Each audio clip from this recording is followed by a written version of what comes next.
There is actually, speaking of, with Alex coming back, evil Alex coming back. Hello. Actually, with Alex wearing horns, there's been, I don't know if they're all from the same person. Maybe it's somebody who's just very enthusiastic, but there's about 5 different challenges for either Alex or the room or somebody to talk about Homestuck. So maybe. Same as we did last night. Oh, did you already do a thing? We talking have about definitely told people about Homestuck.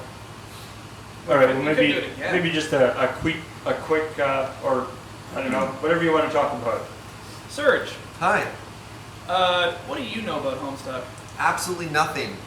Is that like Homestar Runner? No, come have a seat. Well, it's maybe has a few things in common. So, where do I even begin? I'm ready. I've taken my listening post. Homestuck is a webcomic, sort of.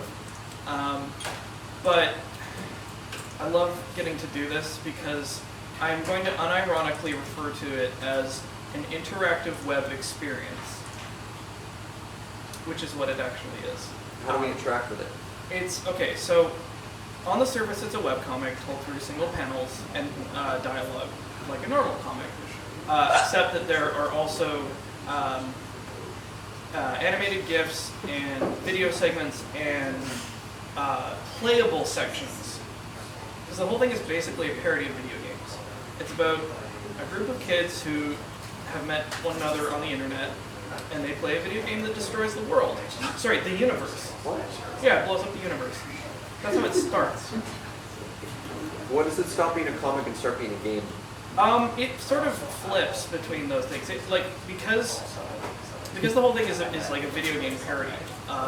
It borrows a lot from the sort of tropes of driver cam. all those various sort of things, and like right down to the sort of lingo, and there's so many like running gags in it. Like, for example, all the characters have a different inventory system that's garbage, and it's this running gag that they all have inventory systems that don't work, because in video games, how many times have you encountered an inventory system that didn't gosh darn work? And it just gets more and more convoluted, and like there's these resources they keep encountering that are for the like goofball, way too convoluted crafting system. Okay. They're silly. So it's a comic. Sorry, we Sure. back up a second here. Yeah.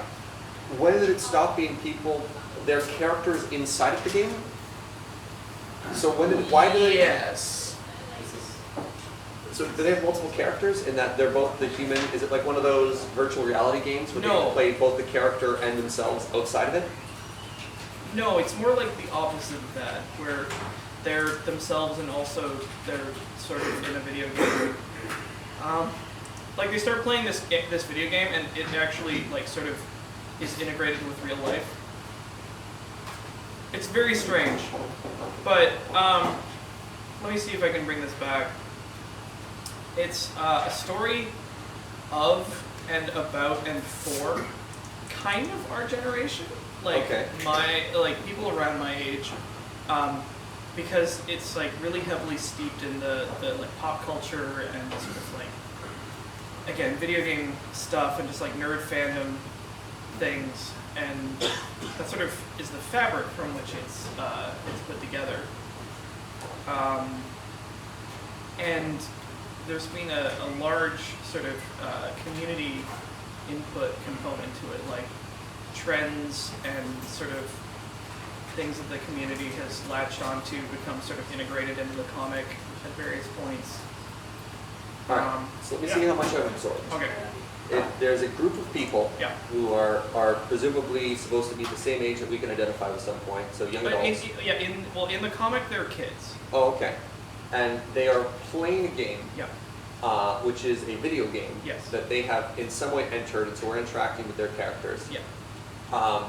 The game is about the world ending, or the game actually has the power accidentally to end the world? When they start the game, it blows up the universe, and then they go from there. So are all bodies That dead, seems and now bad. they live inside of it? Kind of. It's To say it's complicated is an understatement. And it starts off as a webcomic, but occasionally they'll But have occasionally weird interactive ones you there can play will be with. there will be some segments that are like a walk around RPG where you get to like go up to NPCs and talk to them, and they Sweet. give you dialogue and stuff like that. Okay. So And then a lot of the stuff is just parodying yeah, identifiable tropes that we'd see in things. yeah, and then the stuff that I said about it it being about us. Most, in fact, almost all of the dialogue is related through the medium of chat logs, which is hard to get used to at first, but then you realize that like it's about the generation of people who grew up like meeting one another on MSN, and so the way they communicate is the way the dialogue is written. It's just emojis. Actually, yeah, there's like characters with typing Awesome. quirks. They use like leet speak and stuff like that. It's yeah. Huh. So it's very large, and it gets into a lot of different themes, and like it's really well written. It is. And all the characters are interesting. They're very well rounded. They're like very diverse cast.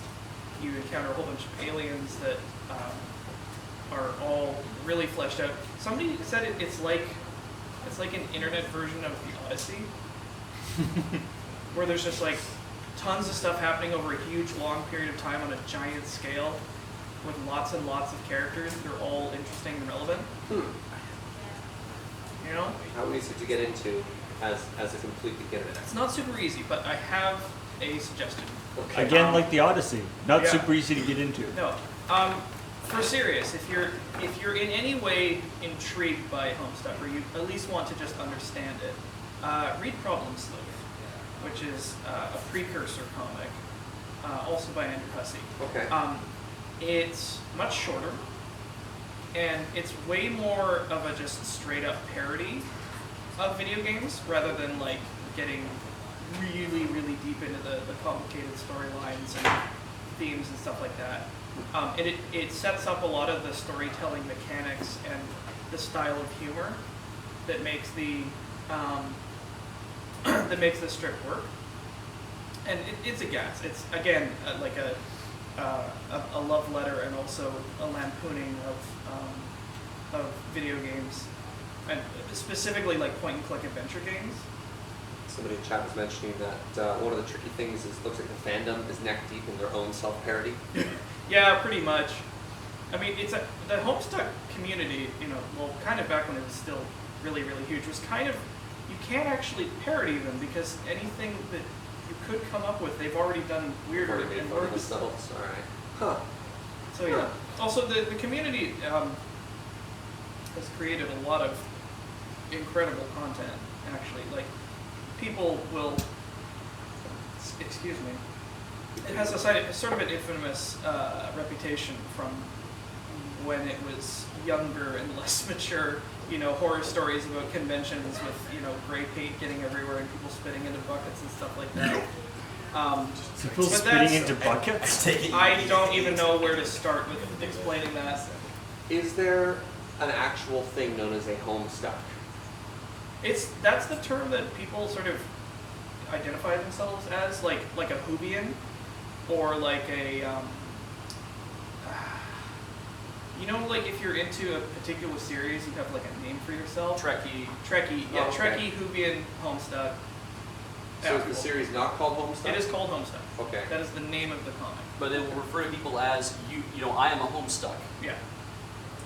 Not a Homestucker? Yeah, not a Homestuck. Homestuck. So, the comic's good. It's 100% not for everybody, but it's worth having a look at if you're like interested in video games and like storytelling and just general chicanery. It's a gas. All right. Oh, There you go. nice. It also has really good music. Webcomic. Yeah, exactly. It's a webcomic with music, because there's like flash animations that go on for a long time, and they're really amazing. If we remember anything after Desert Bus is over, you Yeah. should send me a Toast. Somebody